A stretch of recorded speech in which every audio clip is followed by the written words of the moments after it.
plafonnage, appelé parfois aussi stuccage, couvre dans notre pays tant les travaux au plafond qu'au mur. Les rejointoiements font également partie de ce corps de métier. Le travail du jointoyeur contribue à l'esthétique du parement. De plus, les jointoiements offrent une protection du mortier sous-jacent. La profession du plafonneur est considérée comme l'une des plus difficiles et des plus lourdes dans le secteur de la construction. Les missions du plafonneur se sont au fil du temps élargies. Il assure à présent le plâtrage humide intérieur et extérieur, ainsi que le placement à sec, ce qui correspond au placement de plaques et blocs de plâtre. Le plafonnage a souvent bien plus qu'un but esthétique. Il peut protéger le support, contribuer à l'étanchéité et améliorer la résistance au feu. L'isolation thermique et acoustique d'un espace peut également être ainsi améliorée. Les matériaux de plâtrage existaient déjà au temps de l'Antiquité. Nous retrouvons ici principalement la pierre de gypse que l'on retrouve déjà dans l'Égypte antique, dans les pyramides.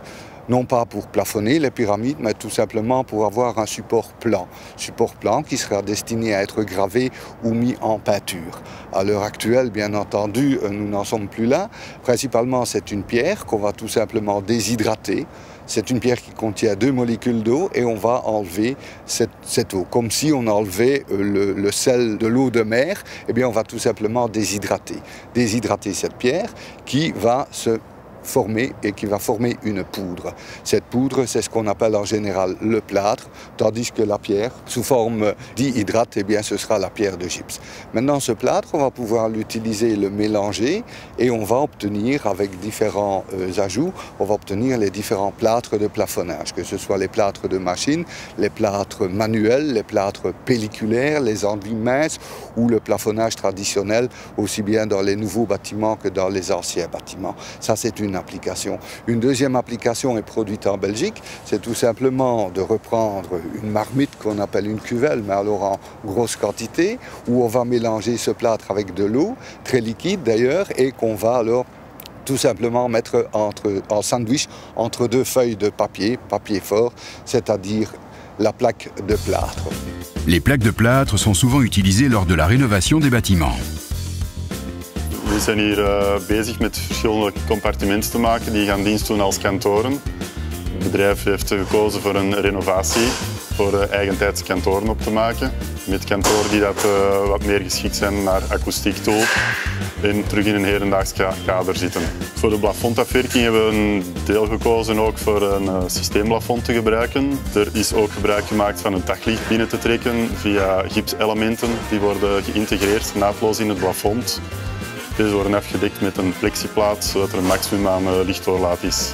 Les plaques de plâtre sont enduites afin que le peintre ou le décorateur puisse peindre ou tapisser les murs. Remontons dans le temps.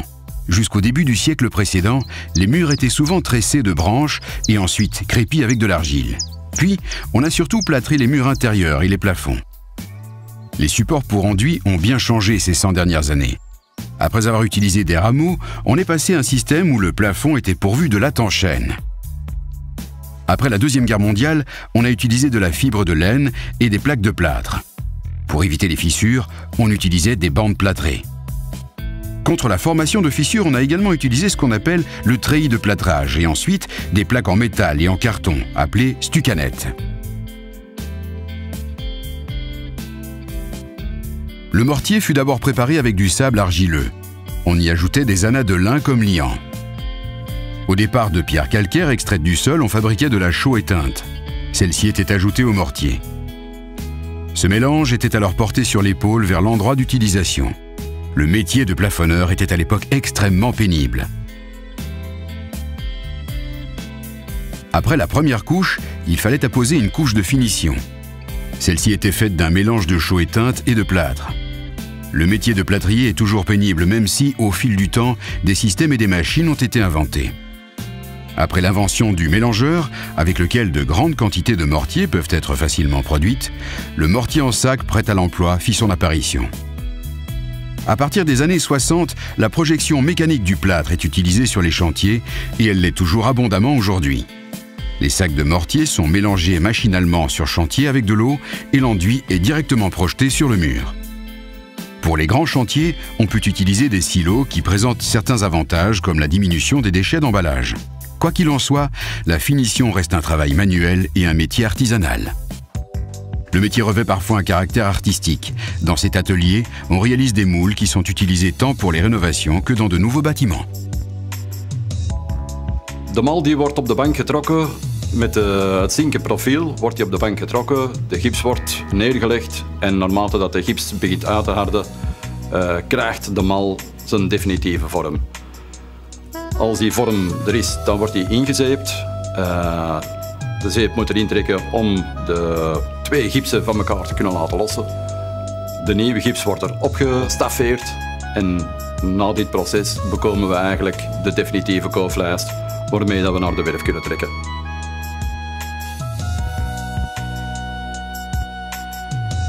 Mais les plafonneurs assurent aussi l'enduisage des murs extérieurs, une vieille technique qui est toujours utilisée et qu'on appelle le chaulage.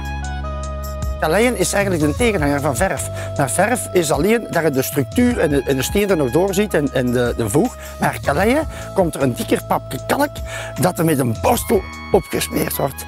En dat is functioneler ten eerste voor het water laten af te lopen en ten tweede om de voeg te beschermen.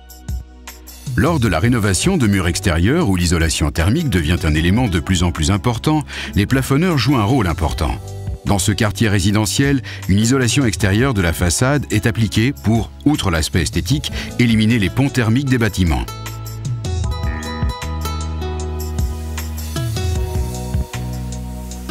Une nouvelle technique est d'injecter un enduit sur de grands supports lisses, l'enduit étant prêt à l'emploi. Ce système offre plusieurs avantages. In veel gevallen is spuitplamuur economischer dan traditioneel pleisterwerk. Het gaat enorm snel, er wordt heel zuiver gewerkt en er is ook geen verlies van materiaal. Want het materiaal dat hier van het plafond afkomt bij het afwerken gaat terug in de machine.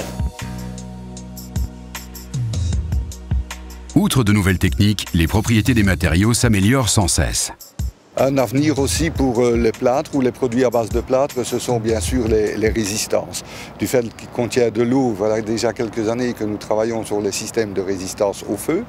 Puis nous avons vu les 2 dernières décennies se développer grâce à l'adjonction du polystyrène qui est un isolant thermique avec la plaque de plâtre. On va déjà diminuer la consommation énergétique et en même temps grâce à la plaque de plâtre avoir le parachèvement. Et la troisième, bien entendu, nous entendons ça autour de tous nos aéroports, c'est-à-dire la troisième caractéristique qui sera demandée, c'est la résistance acoustique. Le CSTC fait des recherches sur de nombreux matériaux utilisés par le plafonneur. Les laboratoires du CSTC sont équipés des appareillages nécessaires à la caractérisation des caractéristiques pertinentes des matériaux utilisés par les corps de métier visés par le comité technique plafonnage-jointoyage. Ces caractérisations concernent tant les caractéristiques du mortier frais, qui est important pour la nature des matériaux utilisés par ce corps de métier, mais également la caractérisation du produit à l'état durci. Une des caractéristiques principales déterminées à cet égard est la détermination de l'adhérence d'un enduit à un support, peu importe la nature. Cet essai est réalisé grâce à un appareil de traction portatif qui permet d'arracher des pastilles et de mesurer la force maximale de l'enduit qui adhère à son support. Meer doorgedreven proeven worden ook in onze laboratoria uitgevoerd, zoals bijvoorbeeld het bepalen van de waterdamdoorlaatbaarheid, het vochtgedrag, de wateropname, het drogingsgedrag. En dit gebeurt ook op meer innovatieve materialen. Zoals bijvoorbeeld binnenbepleisteringen die hennepvezels of andere plantaardige vezels bevatten. Die materialen hebben een gunstigere CO2-balans en hebben ook een licht isolerend effect. Lorsqu'il s'agit d'enduits extérieurs ou de mortiers de jointoiement, une des caractéristiques principales à déterminer est le comportement face aux agents climatiques. Ce comportement peut être déterminé en laboratoire grâce à des postes d'essai de pointe qui permettent de simuler des températures de moins 20 degrés à 80 degrés par exemple, ou de simuler l'action des pluies battantes, voire tout type de conditions hygrothermiques.